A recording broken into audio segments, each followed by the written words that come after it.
এক গ্রামে সুবীর নামে এক বিরাট ধনী ব্যক্তি ছিল। হঠাৎ একদিন তার বাড়িতে শহরের বন্ধু বেড়াতে আসলো। কিরে সুবীর, তুই তো দেখি অনেক ধনী হয়ে গেছিস। হ্যাঁ, বাবা মারা যাওয়ার পর সব সম্পত্তি আমার হয়ে যায়। বাকিটা আমার কষ্টের পরিশ্রমে মোটামুটি ভালো অর্থ সম্পদ করেছি। আরে, এখন ধনী হতে কেউ পরিশ্রম করে নাকি? মানে? মানে বুঝলি না?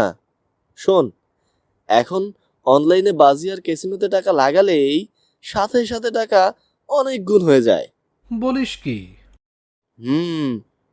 তুই ইচ্ছে করলে অনলাইনে বাজি আর ক্যাসিনো খেলে তোর এই সম্পদ আরো অনেক গুণে বাড়াতে পারিস।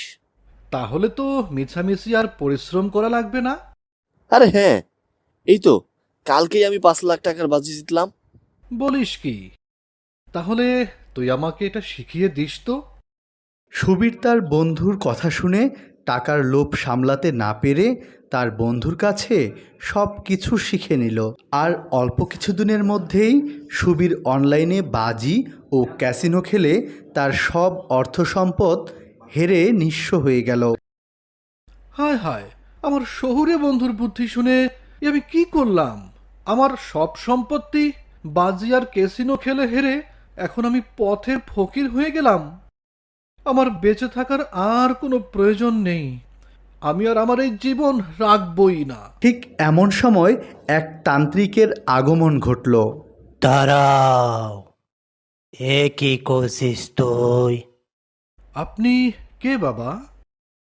আমি যেই হই না কেন, তুই কেন নিজেকে শেষ করতে চাচ্ছিস? বাবা, আমার আর কিছু নেই। আমি লোভে পড়ে অনলাইনে বাজি আর ক্যাসিনো খেলে আজ আমি নিঃস্ব। তাই আমি আমার নিজের জীবন নিজেই শেষ করতে চাচ্ছি। আত্মহত্যাই সব কিছুর সমাধান নয়। এই নে জাদুর কলস। তোর কাছে বাকি যা টাকা আছে তা রাতে এই কলসে রেখে দিবি, আর সকালে দেখবি এই কলস টাকায় ভরে থাকবে। জীবনে সকল লোভ ত্যাগ করে সেই টাকা নিয়ে নতুন করে জীবন শুরু কর। আগের চেয়ে অনেক বেশি সম্পদের মালিক হবি। তবে টাকাগুলো নিয়ে এই কলস তোর ঘরের পিছনে আম গাছের নিচে সকালেই পুঁতে রাখবি। আর এই কলস শুধু এক রাতের জন্যই ব্যবহার করবি। লোভ করবি না, লোভ করবি না। মনে রাখবি, লোভে পাপ, পাপে মৃত্যু। এই বলে তান্ত্রিক সুবীরকে জাদুর কলস দিয়ে চলে গেল। আর সুবীর জাদুর কলস নিয়ে বাড়িতে আসলো। তারপর রাতে সুবীর তার কাছে থাকা কিছু টাকা কলসটিতে রেখে ঘুমিয়ে পড়ল। সকালে ঘুম থেকে উঠে সুবীর কলসটির কাছে গিয়ে দেখল কলসটি টাকায় ভরে গেছে। তা দেখে সুবীর অনেক খুশি হলো। বাহ, এ তো সত্যি জাদুর কলস। এটা থাকলে তো আমি পৃথিবীর 1 নম্বর ধনী হয়ে যাব। কিন্তু তান্ত্রিক তো এটাকে শুধু একবার ব্যবহার করে মাটিতে পুঁতে রাখতে বলছে।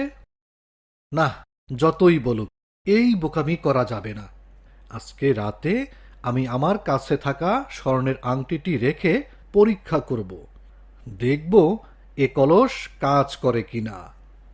তারপর রাতে সুবীর তার হাতের আংটিটি কলসের ভিতর রেখে ঘুমিয়ে পড়ল।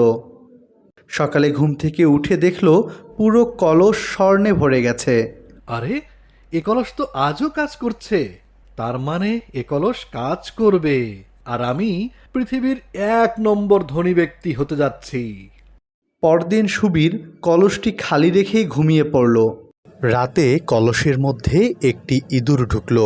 সকাল হতে হতে কলসটি ইঁদুরে ভরে গেল। সুবীর ঘুম থেকে উঠে কলসের কাছে যেতেই কলসের ভিতর থেকে হাজার হাজার ইঁদুর বেরিয়ে আসলো আর সুবীরকে ঘিরে ধরল। না না, আমাকে মেরো না, আমাকে মেরো না, আমাকে ছেড়ে দাও। আমি আর কখনো লোভ করব না। আমাকে ছেড়ে দাও, আমাকে ছেড়ে দাও, আমাকে ছেড়ে দাও। অতপর ইঁদুরগুলো সুবীরকে ধীরে ধীরে ক্ষতবিক্ষত করে মেরে ফেলল। বন্ধুরা, অতিরিক্ত লোভের কারণেই সুবীরের এই পরিণতি হলো। তাই কথায় আছে, লোভে পাপ, পাপে মৃত্যু।